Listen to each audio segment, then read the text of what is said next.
Hey guys, welcome to the next tutorial for ethical hacking and penetration testing. So in this tutorial I'll be teaching you how to install Kali Linux on MacBook Pro or Air or whichever version you have, and this is specifically mentioned for the Mac OS X, which I assume that you would be using because it is the latest one. So the things that you would need would be the grub2, the rfid, the specific boot thing which you would be using, and the pros of installing would be we would be using grub2 for EFI, which is simple and easy to use, and Mac OS X can be encrypted but requires extra work, and I would not be teaching you in this tutorial. And kalilinux would be encrypted as well, and it will coexist with the Mac OS X, and kalilinux bootable USB cannot be booted with the rfid version. So since kalilinux 1.1 is based on Debian, which is EFI enabled by default, we will not be requiring the rfid to go ahead and install it on MacBook Pro. And but still, just in case if you have any older version of MacBook, then you would require, if you have any version earlier than MacBook 2012, then you would require rfid. So you can go on the Google on this website. I'll just go ahead and open here and let's search rfid, and we need to install this since Mac does not have the UEFI version, so we need to install this. You can go ahead and okay, so you need to go ahead and download this for the Mac version. Yeah, obviously it is for Mac. So once you install it, it will be able to detect dual boot, and then you can go ahead and install this on your specific MacBook Pro. And you can see this are the described processes, but this is not which we would be using because Kali Linux requires a different thing. So first thing first, install rfid on MacBook Pro, and then boot up your MacBook and download the rfid binary zip file and extract it. Once you've extracted it, open your terminal and type to cd downloads, and then go ahead and start. Let's assume that I have this MacBook Pro. So if this is my MacBook terminal, go to your cd rfid and whichever directory you have, and since I won't have, I'll just be assuming. And once you have the specific folder, just going to type /install/sh, and it will install everything related to rfid inside your MacBook Pro. And at the MacBook Pro OS X, execute the disk utility, create a new partition and make it as two, one for Macintosh HD, that's hard disk, and new one for Macintosh HD2. And then remove the newest created partition. Do not format it, leave it as it is, and after that shut it down. Insert Kali Linux live, install USB to the MacBook Air, MacBook Pro, and then power on your MacBook Pro with long pressing Option key. When the Kali Linux boot menu is displayed, select Live AMD 64 and press the tab to add persistence at the end of the line.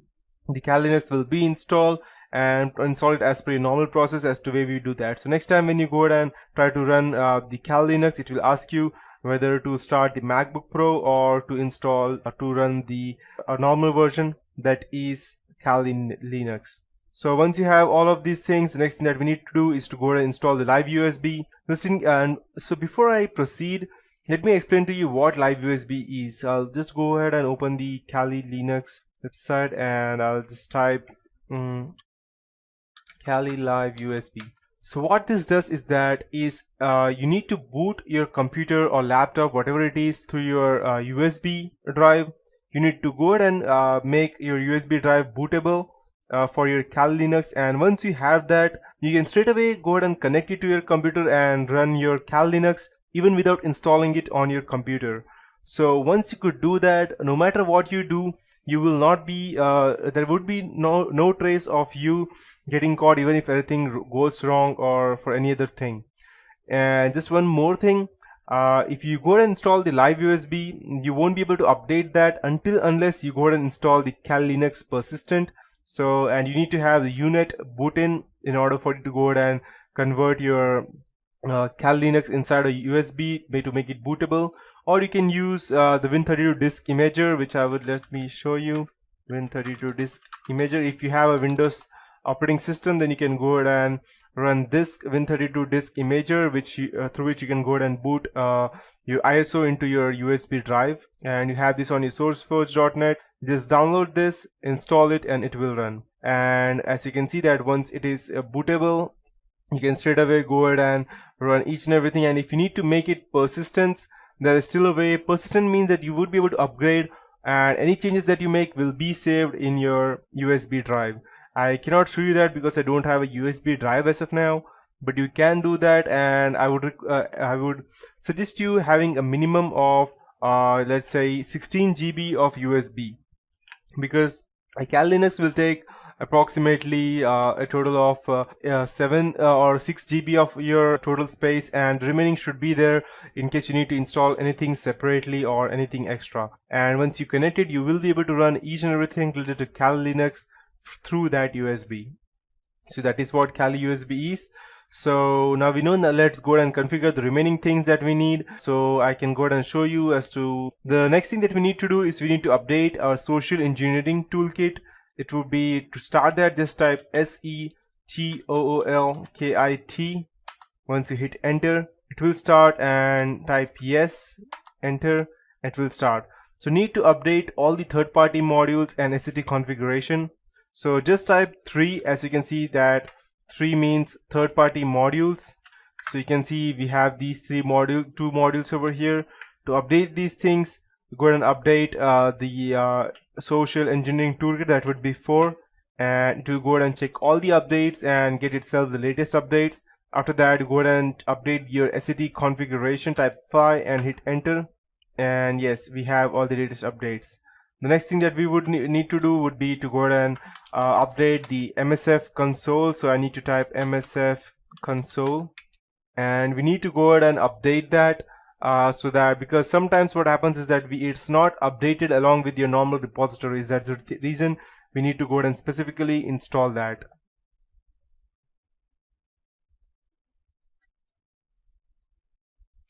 So it's starting.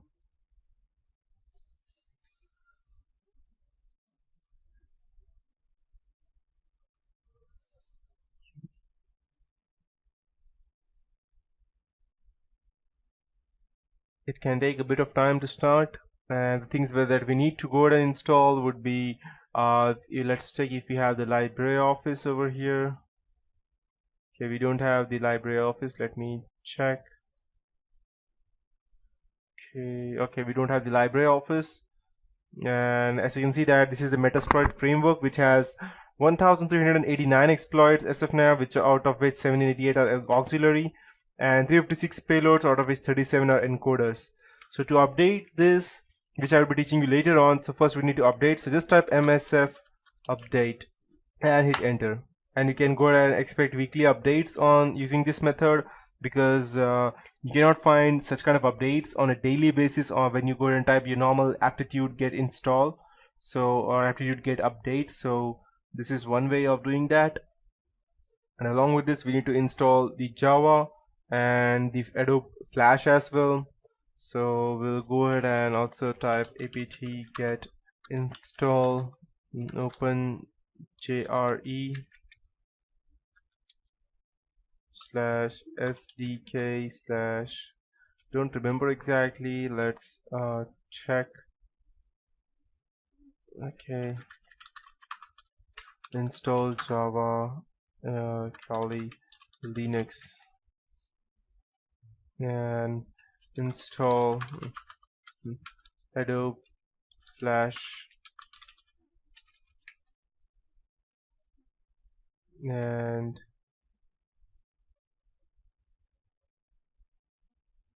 as you can see over here, we have different versions. You can go ahead and also download it manually, but I would suggest updating it through.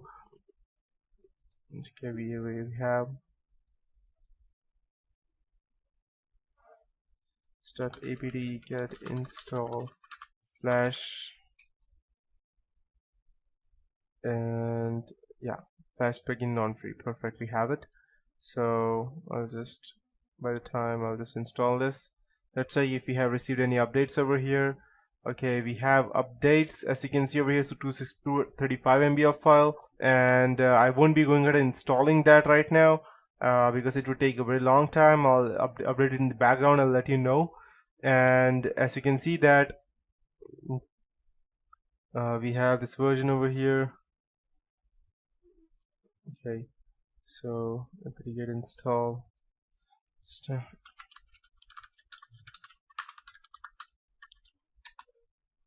Okay, here we have it. I'll just copy that and paste it over here. apt-get install open jdk-7-jre, and yes, I need to install that. Yes. Okay, I did not press yes. That's the reason it was not able to authenticate it. And after that, we can also go ahead and type apt-get install flash plugin -non free, and it will get installed again. So these are the few basic things that you need to remember to go ahead and configure these things. And once you have all of these things ready, updating these things, upgrading and installing these specific things, after that we can go ahead and start attacking your Windows 7. And just make sure that you have all the updates. If you don't, then you will lose one or more important things which you may not be able to run under your computer. So that is it for this tutorial. In the next tutorial, we will be starting with the basic hacking stuff and footprinting and methodology.